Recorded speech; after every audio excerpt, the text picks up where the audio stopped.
안녕하세요. 하이루하라입니다. 예, 오늘은 제가 화폐와 자산과의 관계에 대해서 간단하게 좀 여러분께 말씀을 좀 드리려고 합니다. 왜 이런 말씀을 드리려고 하냐면 이건 굉장히 중요한 부분이거든요. 여기 사는 뭐 기성세대든 젊은 사람이든 반드시 알아야 될 사항인 것 같아서 제가 말씀을 좀 드리려고 요 파워포인트를 좀 만들었습니다. 우리는 항상 돈을 벌려고 해요. 화폐라는 거. 그러면 이걸 왜 벌려고 하죠? 사실은 뭐 여기 정의는 좀 적혀 있는데 인정받은 교환 수단이라는 얘기입니다. 그러니까 무슨 얘기냐? 화폐를 들고 있으면 그걸로 뭐 먹을 것도 살 수 있고 집도 살 수 있고 뭐 주식도 살 수 있고 뭐 다 살 수 있어요. 금도 살 수 있어요. 그러면 사실은 알고 보면 종이돈이거든요. 종이에 불과한데 왜 그것을로 어떤 자산이라고 표현할 수 있는 것들을 교환을 할 수 있느냐? 말씀드린 대로 인정받은 교환수단이라는 거예요. 그러니까 마음속으로 그것을 건네는 사람이나 받는 사람이나 이거는 교환수단으로의 가치가 있다 라고 인정을 하는 거죠.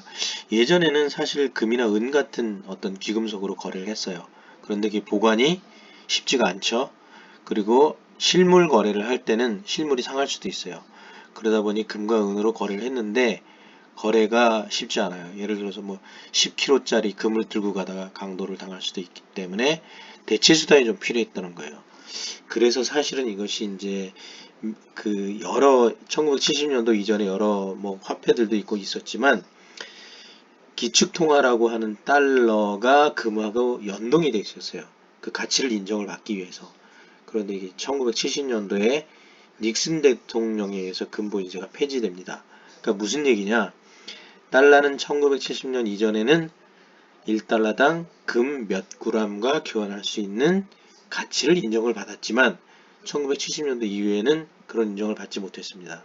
이게 무슨 의미냐면 70년 이후부터는 달러를 그냥 금 보유와 관계없이 막 찍어도 된다. 난 그렇게 찍고 싶어. 라고 전 세계에 공표한 것이에요. 이게 무슨 의미인지 이해하시죠? 달러는 언제나 그 가치가 하락할 수 있다라는 얘기예요.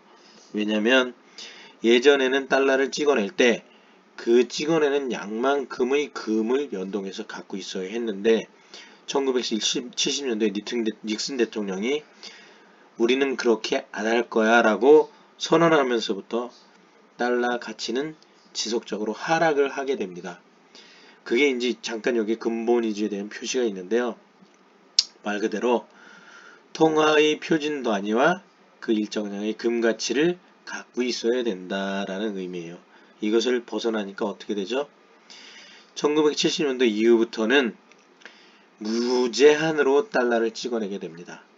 예, 제가 알기로는 1970년대까지 1달러에 몇 온스인지 몇 그램인지 모르겠지만 연동돼 있던 금 가격이요.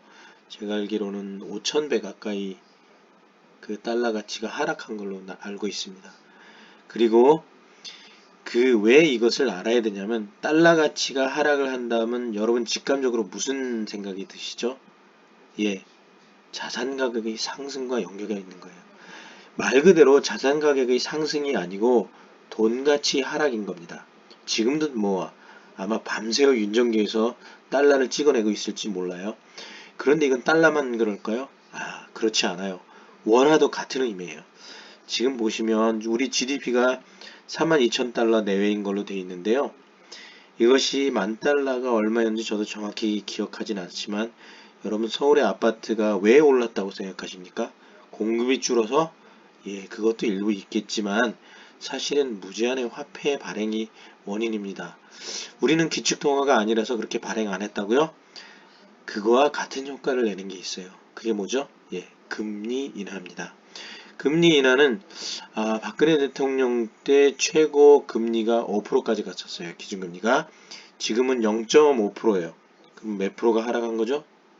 거의 90%가 하락한 거예요. 90%가 하락하면 보통 통상적으로 1% 정도 하락했을 때 자산 가격의 상승이 20에서 30%라고 표시를 해요. 도대체 얼마가 오른 걸까요? 그러면 오른 게 아니고 방금 말씀드린 대로 화폐 가치가 하락한 겁니다. 앞으로는 화폐 가치 지속적 하락을 막을 수 없다고 생각해요. 이걸 막으려면 어떻게 해야 되죠? 예, 다시 금리를 올려야 합니다. 5%까지 올릴 수 있을까요? 예, 제가 볼 땐 불가능하다고 보이고요. 자, 이거를 막으려고 뭐 CBDC를 하려고 하는지도 모르겠는데 CBDC는 다음에 설명을 드릴게요. 화폐는 하여튼 지금 태어나는 젊은이들에게는 이제 화폐 때문에 고통스러운 일이 생겼어요. 왜냐하면 말 그대로 화폐는 신용으로 유지가 돼야 되는데 그렇지 않고 마구 발행하는 그런 세상이 돼버렸어요. 자, 인간은 제가 생각하기에 이기적입니다. 뭐냐면 자기 자신의 이익을 위해서 남의 고통을 그냥 인정을 하는 그런 이기적인 존재가 인간이라는 거예요. 아프가니스탄 요번에 보셨죠? 대통령의 해외 탈출 보셨나요? 우리도 저희가 봤을 땐 제가 봤을 땐 언제나 가능한 일입니다. 뭐 다들 우리는 달라라고 얘기를 하지만 예전에 보시지 않았나요? 선조 때도 혼자 광해군 놔두고 도망을 갔잖아요. 그런 경우가 비일비재할 거예요. 다들 이런 것에 대입을 하면 뭐라 그러냐면 나는 아니야. 절대 아니야. 그런데 제가 볼 땐 그런 분들이 제일 먼저 도망갈 거예요. 보시면 다른 소리를 하거나 뻔뻔하거나 표리부동한 사람이 대부분이에요. 제가 볼 땐. 아니 사실 그들은 왜 다른 사람이 고통스러워하는지 이해를 못해요. 왜 자기밖에 모르기 때문에. 이런 분들이 예를 들어서 발가락에 뭐 가시가 꽂히거나 그러면 난리가 납니다. 그건 뭐 약간 벗어나서 앞으로도 화폐는 계속 그 가치가 하락할 것이에요. 반대로 젊은이들은 결혼과 자녀를 갖지 않는 행동을 계속 하게 될 겁니다. 왜? 살기 힘들기 때문에. 번식은 사실은 희망이라는 것이 있어야 가능한 거요. 가능하고 모두가 가능할 때는 가난할 땐 나도 가난했기 때문에 그것이 가난한지에 대해 특별히 인식을 못하지만 대부분이 잘 사는데 나는 가난하다라고 착각을 하게 되면 스스로 한없이 더 작아집니다. 예, 이렇게 빈부격차가 점점 심해지면 그 나라는 조금씩 무너진다고 저는 생각을 해요. 그런데 이런 문제 때문에 인구가 자꾸 줄어들고 자녀를 낳지 않으면 국가마다 무슨 짓들을 하냐면 해결을 엉뚱하게 하긴 해요. 그런데 어떤 해결을 하느냐? 외부에서 전혀 다른 종류의 인종을 수입을 해 들어옵니다. 그럼 그 나라가 무사평을 할까요? 그렇지 않아요. 맨날 데모하고 너희는 왜 우리랑 다르게 생겼는데 우리에게 이런 걸 인정을 안 해주냐? 우리도 권리를 줘라라고 조금씩 떠들기 시작하고 프랑스도 보면은 굉장히 많은 데모들을 합니다. 그리고 프랑스에 보면 흑인들도 굉장히 많아요. 그게 왜 그러냐면 아프리카에서 많은 사람들이 프랑스로 들어갔기 때문에 흑인들이 사실은 인종차별이다라고 우리에게 인권을 달라라고 데모를 하기 시작합니다. 그럼 국가가 혼란스러울 수밖에 없어요. 거의 1년 내내 데모할 수밖에 없어요. 그리고 이런 문제들을 우리가 해결하려면 우리도 해외에서 동남아에서 사람을 들여올 거다라는 생각을 분명히 하게 됩니다. 그 사람들도 그렇게 해결을 하려 할 것이고요. 결국에는 우리가 스스로 아이를 더 낳고 인구를 눌리는 환경 개선을 하려고 하는 것이 아니라 결국엔 미봉책으로밖에 안 할 거예요. 어느 누구도 똑같을 거예요. 그리고는 내 탓이 아니야 라고 할 겁니다. 사실 그런 얘기를 하면 그 자리에 앉아 있으면 안 돼요. 그런데 권력은 욕심이 나고 돈도 욕심이 나지만 문제를 해결할 능력은 없다라는 게 대부분의 통치자들의 아마 생각이거나 능력일 거라고 생각해요.